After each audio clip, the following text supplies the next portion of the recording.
Good morning. Welcome to Practical Christian Lessons. I'm Joshua Pearsall, and we're going through Wisdom of Solomon 15. And if you saw some of our last videos, yes, I have wounded my arm, and it has only gotten worse. But that's not going to stop us. We're going to get into Wisdom of Solomon 15. But you are God, kind, true, and patient, and govern all things in mercy. For even if we sin, we belong to you and know your might. But we will not sin, because we know that we are counted as belonging to you. For to know you is complete righteousness, and to know your might is the root of immortality. For neither have the evil practices of human heart deceived us, nor a form stained with diverse colors the barren labor of painting. For you guys in the short, go to the channel, get the rest of the reading and some commentary. The rest of us, we are going to be picking back up in in verse 5. Whose appearance creates a desire in fools, that longs for the lifeless form of a dead image.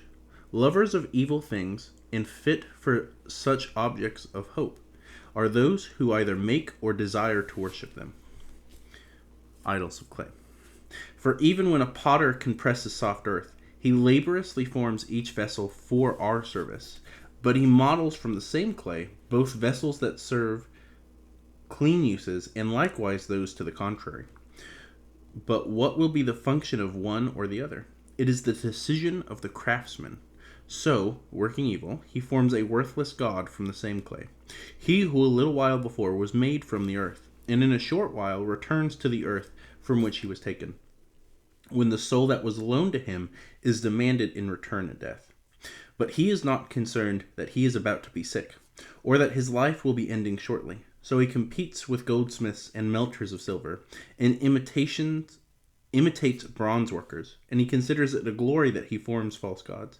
His heart is ashes, and his hope is cheap as dirt, and his life is more dishonored than his clay, because he disregards the one who formed him, and who inspired him with an operative soul, and breathed into him a life-giving spirit. But he considered our life to be a plaything, and life a festival held for profit. For he says one must make a living however one can, even by evil means. It's a little side note, how familiar does that sound in our modern day? For this man, more than all others, knows that he sins when he fabricates from earthly matter easily broken vessels and carved images. The Egyptian enemies. Yet more foolish and infantile are the enemies who oppressed your people, because they thought that all the idols of the nations were gods, though these have neither the use of their eyes for vision, nor nose for inhaling air, nor ears to hear with, nor fingers on their hands for touching, and their feet are useless for walking. For a man made them, and he whose spirit is borrowed formed them. For no man can form a god like himself. A man who works a dead thing with lawless hands is mortal, for he is better than his objects of worship, because he is alive, but they never are. The enemies of your people worship the most hateful animals, for if they are worse than all others in stupidity, not even as animals are they so beautiful in appearance that one would desire them, but they escaped both the praise of God and his blessing. That is Wisdom of Solomon 15. And just as a reminder, we are going through these as sort of a historical and a devotional aspect, kind of looking at the historical background in the Second Temple, and as we've seen with Solomon even further back, that sort of underlies a lot of what's happening as we're going through the New Testament, and then also reflecting on and thinking of these are people who were following God, even if this isn't the same level as Scripture, at least for me. If it's in your canon, then it's in your canon. But for a lot of us, probably listening to this on the Protestant world, not in our canon. And one of those books that was just disputed, which is why the Reformers didn't accept it, is just a book that historically was one of the many disputed books in the canon from the early church all the way up to Luther's day. There was a notable cardinal who even agreed with Luther's canon, among several other notable figures, not just a single cardinal. And here in the Wisdom of Solomon, right, the historical context it's looking to is super clear, Egypt. But I think, like a lot of biblical writings, it's also using that to attack a present-day issue. If you go through the book of, it's not Tobit, Maccabees, you do see, for a lot of the Jews in the Second Temple period, there's this huge problem of them trying to become Greek. I'll leave it up to your imagination, but there were those who even tried to undo their circumcisions. I'll leave that to your imagination on how they tried to do that. So this was a big problem in the Jewish world. So one of the things they have to do, right, of course, is attack the rampant idolatry that is super prevalent in Roman culture.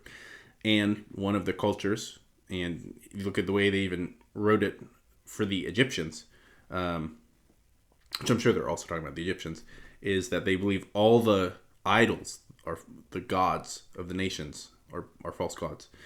One of the classic Roman propagandic techniques to sort of help assimilate cultures into theirs was to just tell them that, oh yeah, those gods you worship, those are our gods. Here's their names in our pantheon. Here's what their actual names are.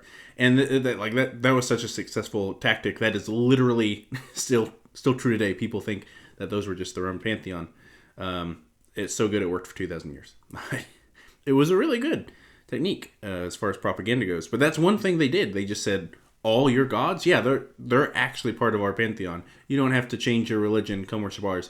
That's why you'll see, if you look at historical documents of like what domains fall under certain deities, you get really weird list of the domains of certain deities. And it's because they were just like melding them together. And I was trying to use my other hand there. And making these weird amalgamations of deities. And just slapping on one name on them.